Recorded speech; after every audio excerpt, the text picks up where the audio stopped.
Offences के to main primary classification है जिसे हम बेलेबल और नॉन बेलेबल ऑफेंस भी बोलते हैं। बेलेबल और नॉन बेलेबल ऑफेंस को under section 2A of the CRPC and section 2 clause 1C of भारतीय नागरिक सुरक्षा संहिता में डिफाइन किया गया है। Let's discuss the bailable and non bailable offences. The first one is bailable offence. वैसे क्राइम जहां पर अक्यूज्ड एलिजिबल होते हैं बेल के लिए उसे हम बेलेबल ऑफेंस कहते हैं। अक्यूज्ड बेल बॉन्ड या फिर श्योरिटी दे के पुलिस कस्टडी या जेल से फ्री हो सकते हैं। फर्दरमोर बेलेबल ऑफेंस में जो बेल होता है वो मैटर ऑफ राइट होता है। यहाँ पर बेल ग्रांट किया जाता है at the time of arrest भी या फिर ड्यूरिंग द ट्रायल प्रोसेस भी। बेलेबल ऑफेंस में जो ग्रेविटी ऑफ ऑफेंसेस होते हैं वो लेस सीरियस इन नेचर के होते हैं।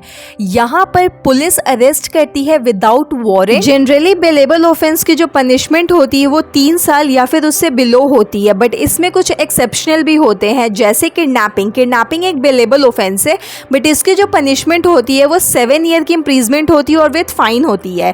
बेलेबल ऑफेंस में इधर पुलिस ऑफिसर और कोर्ट ग्रांट करती है बेल। एग्जाम्पल्स है बेलेबल ऑफेंस के जैसे kidnapping, stalking, cheating etcetera. And the second is non bailable offence. वैसे क्राइम जहां पर अक्यूज लीगली अलाउ नहीं होता है बेल पे रिलीज होने के लिए उसे हम नॉन बेलेबल ऑफेंस कहते हैं। Furthermore non bailable offence matter of right नहीं होता है at the time of arrest. ये कोर्ट के डिस्क्रिशन पे होता है कि अक्यूज को बेल ग्रांट होगी या फिर नहीं होगी। नॉन बेलेबल ऑफेंस में जो ग्रेविटी ऑफ ऑफेंसेस होते हैं वो हायर इन नेचर होते हैं, मींस सीरियस इन नेचर के होते हैं।